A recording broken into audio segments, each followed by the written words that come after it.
Shalom, shalom, bien-aimés, frères et sœurs, que le Seigneur vous bénisse abondamment. Je bénis le nom de notre Seigneur, merveilleux Seigneur et Sauveur Jésus-Christ, celui qui me fait la grâce de parler et d'apporter ses messages, celui qui me communique les pensées et que je développe par tous ses enseignements. Que son nom soit béni à jamais. Bien-aimé, le thème encore du message, c'est le modèle de l'Église primitive, un exemple à suivre. Le modèle de l'Église primitive, un exemple à suivre.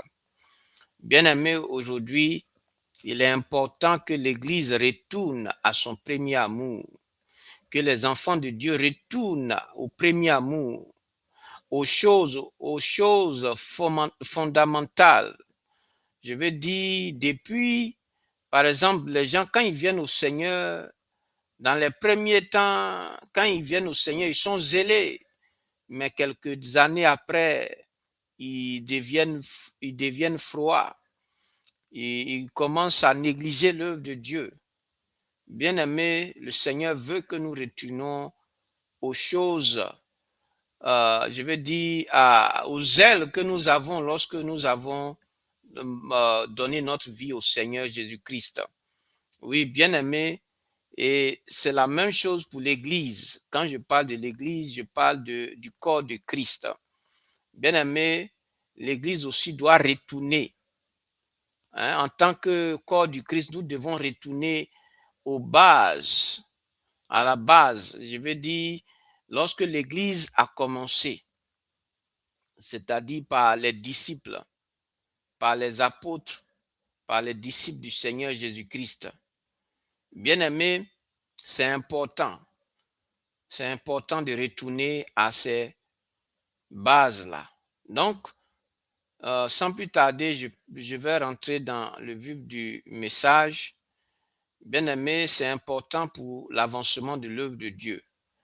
Dans Actes chapitre 2, versets 42 à 47, il est dit, il persévérait dans la doctrine des apôtres, dans la communion fraternelle, dans la fraction du pain, dans les prières.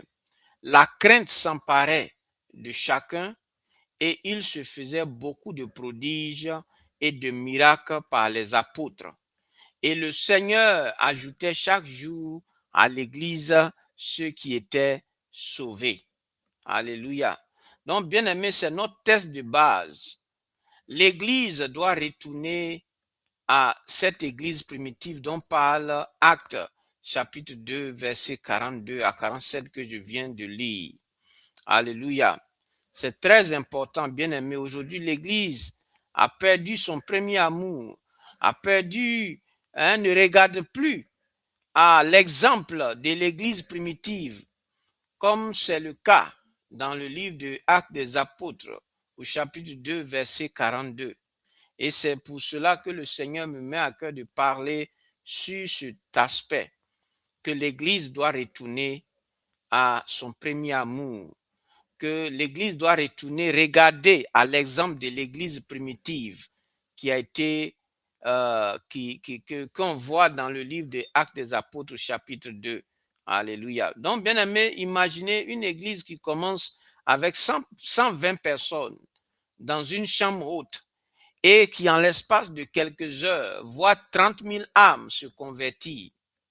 Une église sans bâtiment propre, sans budget impressionnant, sans technologie moderne, sans réseaux sociaux et qui renverse pourtant le monde entier. Bien-aimé, qu'est-ce que cela, qu'est-ce qu'est-ce que qu'est-ce qui explique cela plutôt?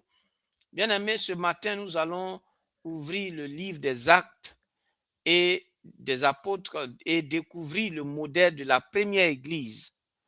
Un modèle que l'église du 21e siècle a désespérément besoin de redécouvrir. Bien aimé, la semaine dernière, où je veux dire, dans mon pas la semaine dernière, mais dans mon message précédent où j'ai parlé des problèmes de l'Église, bien aimé, nous avons parlé des choses qui empêchent l'avancement de l'œuvre de Dieu. Mais ce jour, bien aimé, dans ce message, nous allons regarder le modèle positif. Comment l'Église devrait fonctionner selon la parole de Dieu. Donc, le livre des Actes des apôtres n'est pas simplement un récit historique, c'est un manuel d'église. C'est Dieu qui nous montre à travers la vie de la première communauté chrétienne comment son église doit fonctionner pour être puissante, fructueuse et glorifiante. Bien-aimé, Acte 2 décrit une église qui venait de recevoir le Saint-Esprit à la Pentecôte. Et en quelques versets, bien-aimé, Luc nous donne le portrait le plus complet et le plus inspirant de ce qu'est une église saine. Bien-aimé, ce portrait se compose de 6 piliers fondamentaux. Le premier pilier, bien-aimé, c'est la doctrine apostolique, qui est l'ancrage dans la parole de Dieu. Dans Actes chapitre 2, verset 42, il est dit, il persévérait dans la doctrine des apôtres. Donc, le premier pilier de l'église primitive n'était pas la musique, ce n'était pas les programmes, ce n'était pas les bâtiments, c'était la doctrine, l'enseignement solide et fidèle de la parole de Dieu. Alléluia. Il faut enseigner de manière solide et pure la parole de Dieu parce que c'est elle qui amène les miracles, c'est elle qui amène des guérisons. Alléluia. Donc l'église aujourd'hui, on lit maintenant des messages, on lit des interprétations que des personnes ont données au lieu de lire la parole de Dieu. Dans beaucoup d'assemblées bien aimées, ces choses se passent. Les apôtres enseignaient ce que Jésus leur avait enseigné et les croyants persévéraient dans cet enseignement. Pas occasionnellement, pas quand c'est pratique, mais ils persévéraient avec constance, avec discipline et avec fin. Dans 2 Timothée chapitre 3 verset 16, toute écriture est inspirée de Dieu et utile pour enseigner, pour convaincre, pour corriger, pour instruire dans la justice. Bien-aimé, le danger de nos jours, c'est que beaucoup d'églises modernes ont substitué plutôt la doctrine solide par des messages qui chatouillent les oreilles. Dans 2 Timothée, on peut lire dans 2 Timothée chapitre 4 verset 3, des messages confortables, positifs, émotionnels, mais sans profondeur biblique, bien aimé. Des croyants qui sont à l'église depuis 10 ans et ne peuvent pas expliquer l'évangile simplement. Une église sans doctrine est comme une maison sans fondation. Elle s'effondre à la première tempête. Dans Osée chapitre 4 verset 6, mon peuple est détruit parce qu'il lui manque la connaissance. Donc, bien aimé, l'application, c'est que l'avancement de l'œuvre de Dieu passe par des croyants bien nourris de la parole, pas des spectateurs du culte du dimanche, mais des disciples qui étudient et méditent et appliquent la parole chaque jour. Alléluia. Le deuxième pilier, c'est la communion fraternelle, l'unité authentique, bien aimé. Dans Actes chapitre 2, verset 42, ils persévéraient dans la communion fraternelle. Aujourd'hui, les gens sont ensemble, ils font des clans au lieu d'être ensemble. En tant que des frères et des sœurs, on fait aujourd'hui des clans même dans l'église. Et j'ai déjà dénoncé cela dans comment s'appelle mon message précédent. Alléluia. Dans un message, on peut regarder sur ma chaîne, sur la chaîne pour voir ce message-là, où je parle des problèmes qui empêchent l'Église d'avancer. Bien-aimés, dans Actes chapitre 2, verset 44, tous les croyants étaient ensemble. Ils avaient tout en commun. Alléluia. C'est ce que Dieu veut voir dans son Église. C'est qu'il y ait la vraie communion fraternelle. Il n'y a pas l'hypocrisie, bien-aimé. Il y a la vraie communion fraternelle. Il y a qu'on met tous en commun. On partage. Oui, bien-aimé, c'est ce que le Seigneur veut voir au milieu de son peuple. Donc, bien aimé, euh, la communion désigne une communauté profonde, un partage réel. La communion désigne une communauté profonde, un partage réel, une vie partagée, bien aimé. Ce n'est pas simplement se serrer la main le dimanche après le culte. C'est une vie communautaire authentique.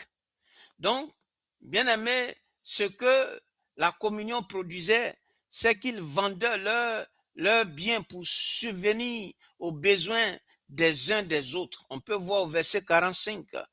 Ils se réunissaient de maison en maison, verset 46. Ils mangeaient ensemble avec joie et simplicité de cœur, au verset 46. Ils se supportaient mutuellement dans les épreuves. Alléluia. C'est ça que Dieu veut voir au milieu de ses enfants. Dans Galates chapitre 6, verset 2, portez les fardeaux les uns des autres et vous accomplirez ainsi la loi de Christ. Alléluia. Donc pourquoi c'est un moteur de croissance? Bien-aimé, Jésus a dit, à ceux-ci tous connaîtront que vous êtes mes disciples. Et si, que vous êtes mes disciples, si vous avez de l'amour les uns pour les autres. On peut voir dans Jean 13, verset 35. L'amour authentique entre enfants de Dieu, entre croyants, est le témoignage le plus puissant que le monde puisse voir. Une église qui s'aime réellement est une église irrésistible parce que le monde n'a jamais vu cela. Alléluia. Donc, bien aimés, arrêtons de nous limiter aux relations de façade du dimanche. Créons une vraie communauté, des groupes de maisons, des relations profondes et un vrai partage de vie. Alléluia. Le troisième pilier, bien aimé, c'est la prière, la source de toute puissance. Alléluia. Les gens ne prient plus et ils veulent voir des miracles. Alléluia. Dans Actes chapitre 2, verset 42, ils persévéraient dans les prières. Donc, pendant que Pierre plutôt était en prison, l'Église priait Dieu sans relâche pour lui. On peut voir ça dans Actes chapitre 12, verset 5. Donc, l'église primitive est une église priante. Avant la Pentecôte, ils priaient 10 jours dans la chambre haute. Actes chapitre 1, verset 14. Après la Pentecôte, ils continuent à prier. Face à la persécution, ils priaient. Quand Pierre était en prison, ils priaient. Donc, bien aimé, la prière n'était pas leur dernier recours. C'était leur premier réflexe plutôt. Alléluia. C'était le premier réflexe de l'église. Alléluia. Dans Actes chapitre 4, verset 24, ceux-ci priaient ainsi. Seigneur, c'est toi qui as fait le ciel, la terre, la mer et tout ce qui s'y trouve. Donne à tes serviteurs d'annoncer ta parole avec une pleine assurance. Et donc, bien aimé, et la réponse fut immédiate. Dans Actes chapitre 31, le lieu où ils étaient assemblés trembla. Ils furent tous remplis du Saint-Esprit et ils annonçaient la parole de Dieu avec assurance. Donc, bien aimé, aucune prière égale à aucune puissance.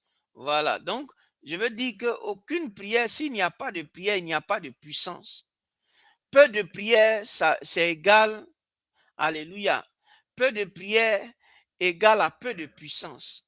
Beaucoup de prière égale à beaucoup de puissance. Donc, toi qui veux voir la gloire de Dieu se manifester, il faut avoir cette vie de prière. Il faut avoir cette habitude de prier. Une église qui veut prospérer, qui veut voir aussi la gloire de Dieu, doit avoir pour base, doit avoir pour vie, une vie de prière. Alléluia. Donc, une église qui prie beaucoup, c'est une église aussi qui voit la puissance de Dieu se manifester. Mais une église qui prie moins est une église aussi qui ne peut pas voir la gloire de Dieu. Alléluia. Donc, une église qui avance est une église qui prie beaucoup, et collectivement. pas et individuellement, c'est-à-dire on prie ensemble et chacun aussi prie. Alléluia. Parce que chaque chrétien a appris à prier au travers des prières d'ensemble. Donc, les réunions de prière doivent être la priorité, pas l'option. Donc, quand on parle de réunions de prière, là, il faut que tous les chrétiens, tous les enfants de Dieu soient présents pour prier ensemble. Bien aimé, le quatrième pilier, c'est le Saint-Esprit et les miracles, la puissance surnaturelle. Alléluia. Le quatrième pilier, le Saint-Esprit et les miracles.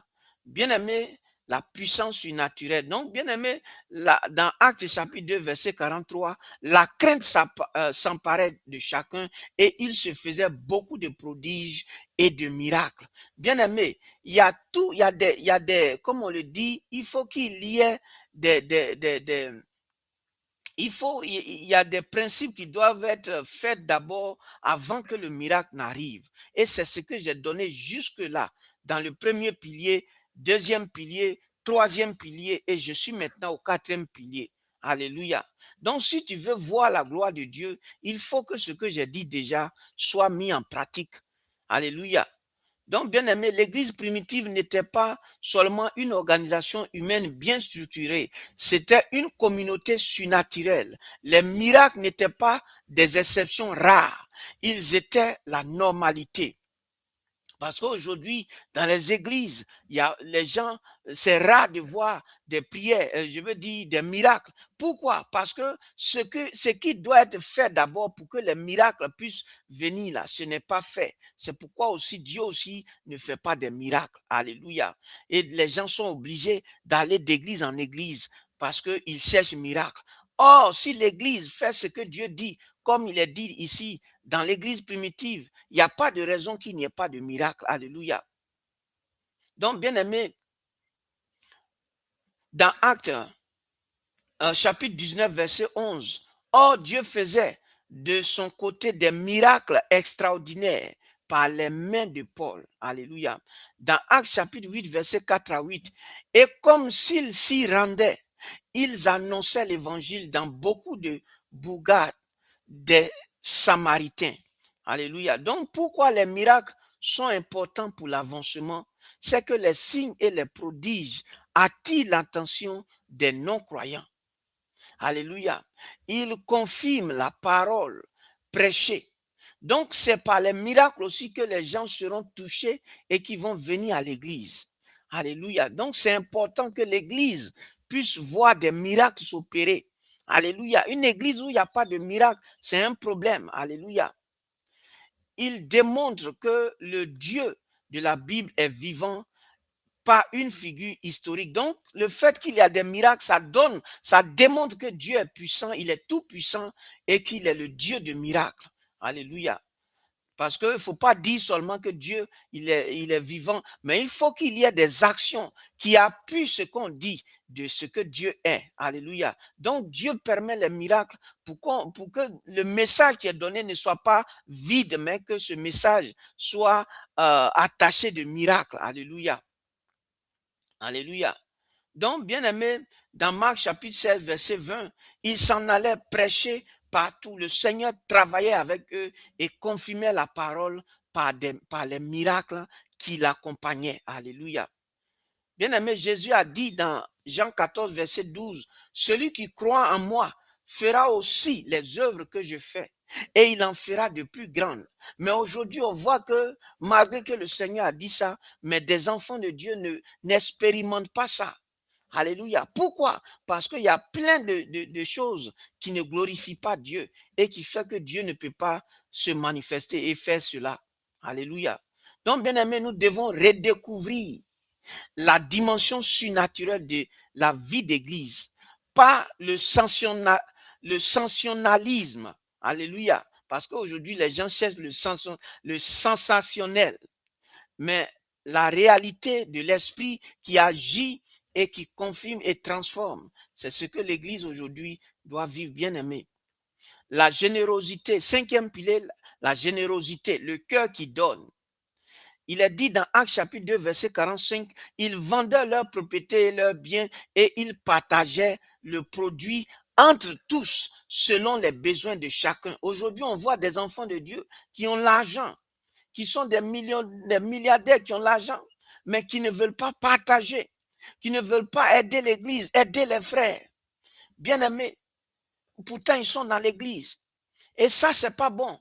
Alléluia. Donc, bien-aimé, Dieu te bénit.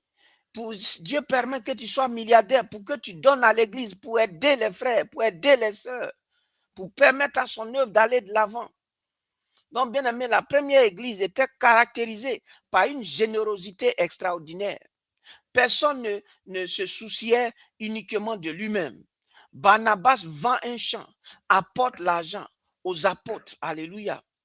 On peut voir ça dans Actes chapitre 4, verset 36. Les Macédoniens donnent au-delà de leurs moyens. 2 Corinthiens chapitre 8, verset 3.